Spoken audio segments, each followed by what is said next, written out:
Part 49 में हम देख चुके हैं। दानन मिस्टर ली को बताती है कि उसे किसी ने प्रपोज किया था। आगे हम देखेंगे।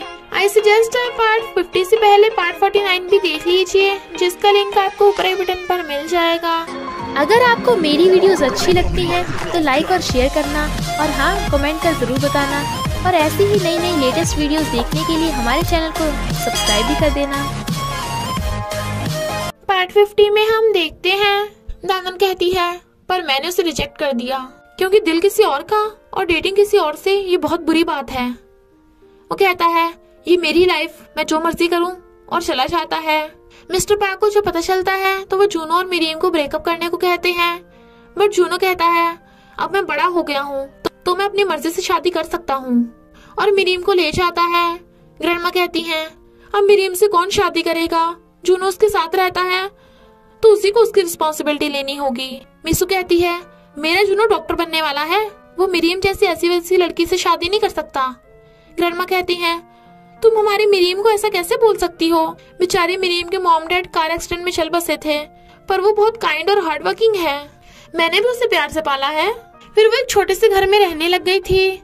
मॉम को शक होता है कि मिस्टर पार्क काम पे क्यों नहीं आ रहे, और इधर मिस्टर पार्क एना को हॉस्पिटल लेके जा रहे थे और उसका ध्यान रखते हैं।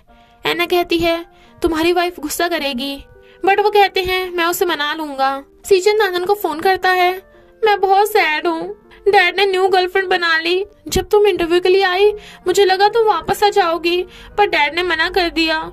जहाँ हम पिज्जा खाने जाते थे वो कल हमें न्यू गर्लफ्रेंड से मिलवाने वाले हैं, पर मैं नहीं जाना चाहता, मैं तुम्हें भूल नहीं पाया हूँ, तुम्हें धोखा नहीं दे सकता कि मैं और सीचोंग तुम्हें घर से बाहर कहीं मिल नहीं सकते।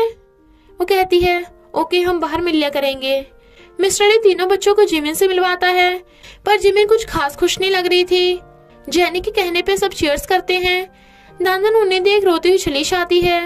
मिस्टर ली उसे देख भागता है, बट वो चली गई थी। जिमिन उनसे बोलने की कोशिश करती है, बट सीचन और सीचोंग उसे भाव नहीं दे रहे थे। मिस्टर ली जिमिन को अकेले में बताता है कि मैं किसी और को लाइक करता हूँ, तो मैं तुम्हें अभी डेट नहीं कर पाऊंगा। वो कहती है इनफैक्ट बच्चों को देख मैं भी उनके साथ कंफर्टेबल नहीं थी, इसलिए मैं तुम्हें डेट नहीं कर पाऊंगी। इधर दानन बैठी रो रही थी और फिर मिस्टर ली को कॉल कर बुलाती है। तुम्हें लगता है हमारे डेट करने की वजह से मुझे बहुत दुख सहना पड़ा। सच कहूँ तो मुझे इतना दर्द नहीं हुआ, क्योंकि हर बार तुम मेरे साथ थे, इसलिए मुझे खुशी मिलती है। पता है मेरा दिल किसने सबसे ज्यादा तोड़ा, वो तुम हो, जिसने बार बार मेरी फीलिंग्स को रिजेक्ट किया। अब मैं ऐसे इंसान में बिल्कुल इंटरेस्टेड नहीं हूँ जो मेरा दिल तोड़ता है। Good bye. और जाने लगी थी। मिस्टर ली रोता हुआ भागता है और दानन को पीछे से आकर कहता है सॉरी मैं गलत था, प्लीज मुझे इस बार माफ कर दो, मैं कभी ऐसी बेवकूफी हरकत नहीं करूंगा। वो रोती हुई कहती है नहीं बहुत देर हो गई, और भाग जाती है। रियोन जेनी को बताती है कि जिमिन तुम्हारे डैड को डेट करने से पहले ही छोड़कर चली गई, क्योंकि तुम्हारा डैड दानन को अभी भी लाइक करता है और मेरी फ्रेंड ने उसे रिजेक्ट कर दिया। जेनी कहती है ऐसा कैसे हो सकता है, मेरे डैड हर चीज में परफेक्ट है। वो कहती है तुम्हारे डैड की वजह से नहीं, तुम बच्चों की वजह से। वो कहती है पर हमने तो कुछ भी नहीं किया, हम तीनों अच्छे बच्चों की तरह चुप बैठे रहे। रियोन कहती है क्योंकि जिमिन में कॉन्फिडेंस नहीं था कि वो तुम तीनों की मॉम बन पाएगी। सच कहूँ तो 3 बच्चों के बाप के लिए दोबारा शादी करना बहुत मुश्किल है।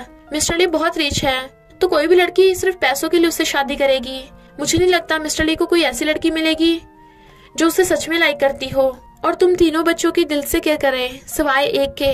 Mister teddy bear food delivery करने आया था, तभी वो सारा को जाते देख लेता है और उसे पता चल जाता है कि वो पुराने से घर में रह रही है। सारा को डिलीवरी पैकेज मिलता है तो वो हैरान थी, इतना सारा खाना उसने तो ऑर्डर भी नहीं किया, तो किसने भेजा? कि मिस्टर टेडी बियर ने? नहीं, किसी को भी नहीं पता कि मैं यहाँ पे रहती हूँ, बट वो उसे देख रहा था।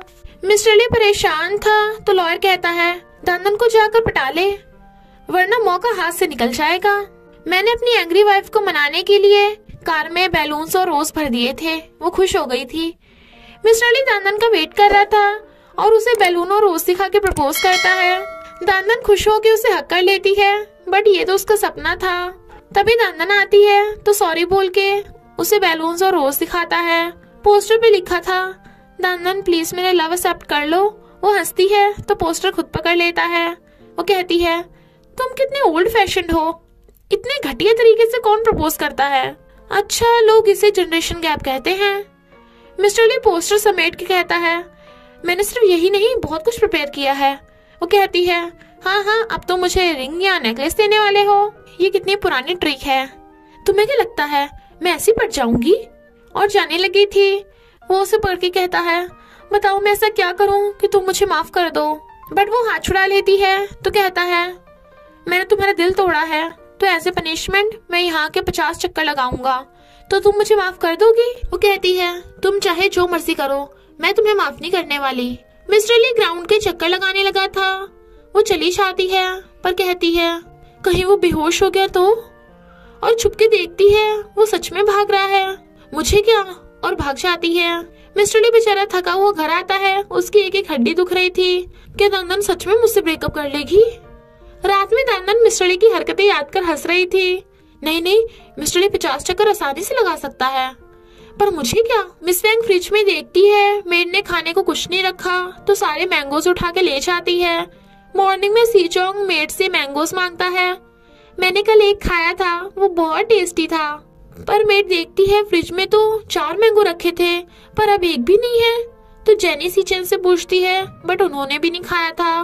मेड हैरान थी। जेनी पूछती है, डैड क्या तुम बीमार हो, थके हुए लग रहे हो? वो कहता है, कुछ नहीं, बस थोड़ी एक्सरसाइज की थी। जेनी सोचती है, डैड को बहुत अकेलापन हो रहा है, शायद मिस दानन की वजह से। हाँ, मिस दानन ही हमें दिल से लाइक करती हैं और दानन को मिलने बुलाती है। मुझे लगता है तुम और डैड एक दूसरे को बहुत लाइक करते हो, इसलिए मुझे अब कोई प्रॉब्लम नहीं। वैसे क्या तुम्हारे ब्रेकअप की वजह मैं थी? दानन कहती है, हमने तुम्हारी वजह से ब्रेकअप नहीं किया, पर थैंक यू ये कहने के लिए। जेनी सॉरी बोलती है तो वो उसे हक कर लेती है। दानन जा रही थी तो मिस्टर ली उसे पकड़ के ले जाने लगता है। वो कहती है, मैं तुम्हारे साथ क्यों जाऊं, हमारा ब्रेकअप हो गया, मेरा हाथ छोड़ो।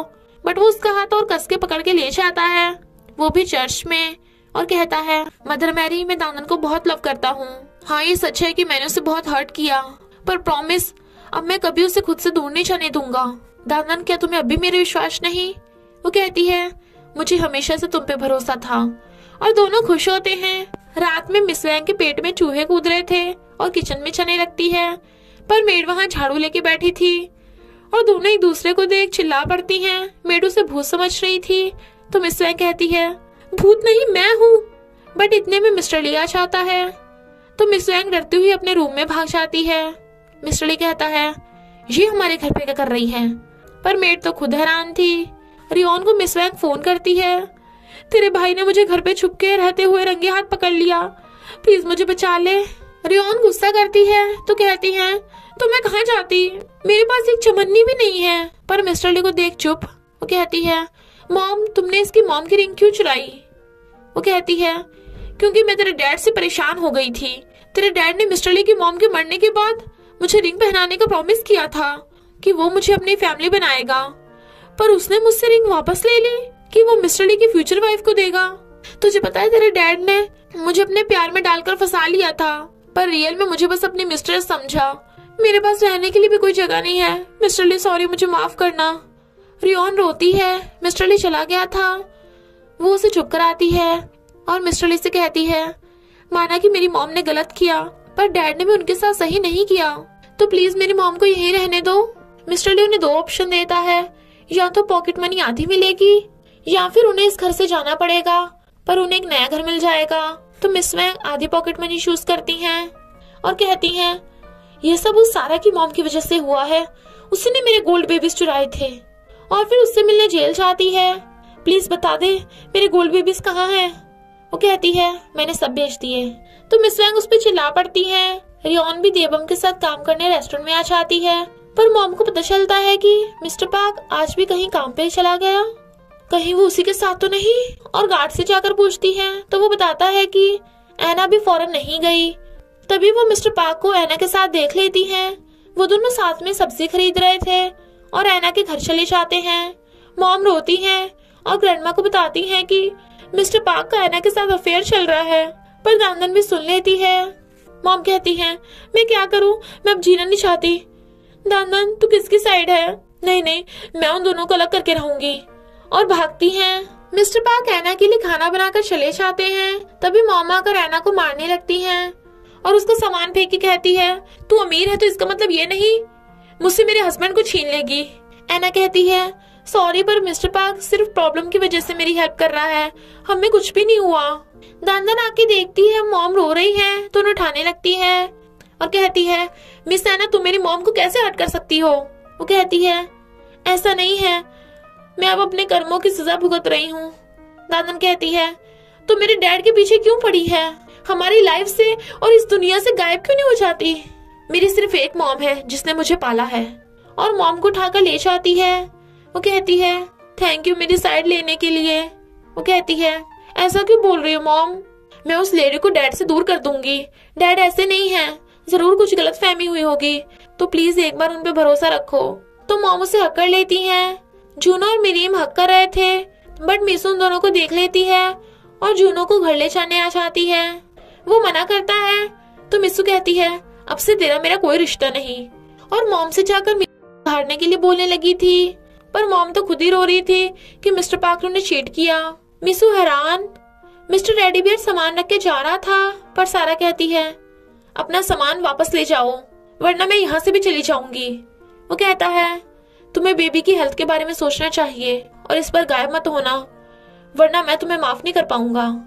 बट वो रोती है। मॉम मिस्टर पार्क से पूछती हैं तो वो बताते हैं कि एना बीमार है, उसे पैनक्रियाटिक कैंसर है, वो सर्जरी के बिना मर जाएगी। बट उसे दानदन को छोड़ने का इतना पछतावा है कि वो सर्जरी कराने से भी मना कर रही है, इसलिए मैं उसकी हेल्प कर रहा हूँ।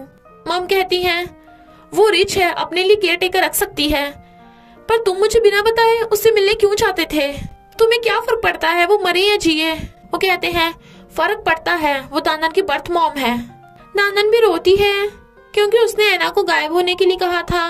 मैंने ऐसा क्यों कहा था, उसे ढूंढना होगा। मिस्टर पार्क आकर देखते हैं कि एना घर छोड़कर चली गई और ना ही उसका फोन लगता है। इतने में दानदन आ जाती है बट वो बताते हैं कि वो तो गायब हो गई। दानदन कहती है, ये सब मेरी गलती है, मैंने उसे गायब होने को कहा था। और इसी के साथ पार्ट 50 का एंड हो जाता है। तो बस थोड़ा सा इंतजार करना, फिर मिलेंगे नेक्स्ट पार्ट में।